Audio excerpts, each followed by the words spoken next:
Copying a master drawing or painting is a time-tested and extremely effective method of learning how to draw.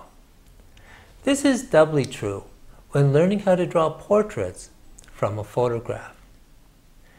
Realist drawing has its own language, whose syntax of markings on a sheet of paper convey to us an illusion of three-dimensional form.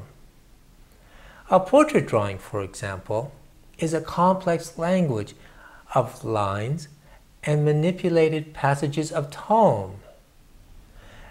And to that end, we need to understand the language of drawing and not the language of the photograph, which has its own distinct syntax.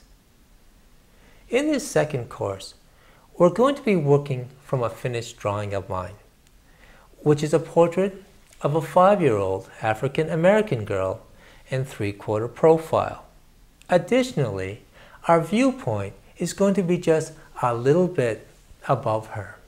The rationale for working from a finished drawing instead of a photograph is that it will better enable you to grasp the structures of form.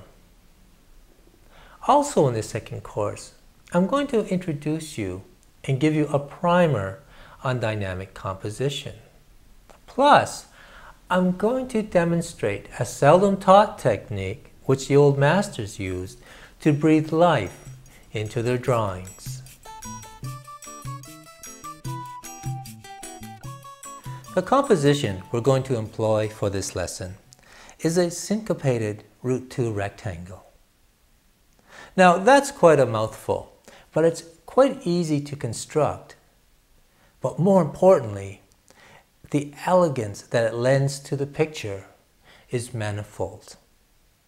So here's how we construct that root 2 rectangle. We first begin with a square.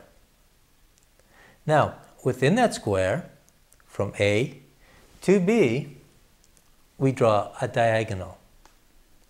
That diagonal now becomes the radius of an arc. So let's drop that arc down. And now we're going to extend the baseline to intersect with the arc and then complete the rectangle. That's a square root 2 rectangle. It's a dynamic shape, and in that alone establishes a much stronger composition.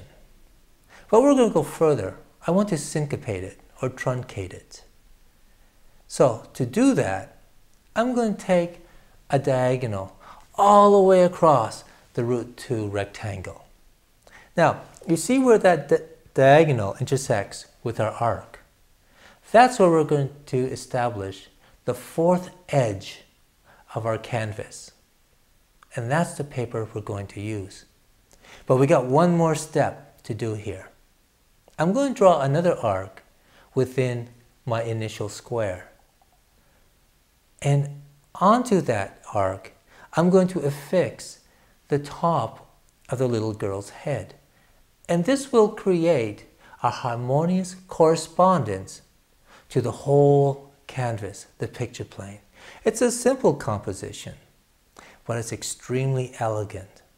Now, there's another reason I've established the head slightly to the left of our picture plane. When we're in a profile or 3/4 viewpoint, we need to allow for a psychological breathing space.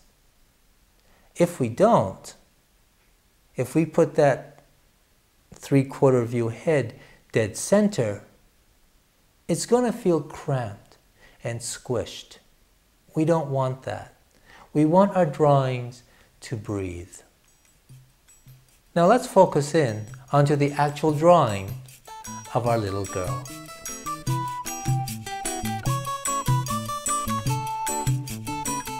So striking my arabesque within our composition, and this is the top of my head, and this touches that arc. Now, we want to get this 11 o'clock diagonal from the top of the head right down to the chin. And so we can sight and take that. And now I'm going to strike my arabesque.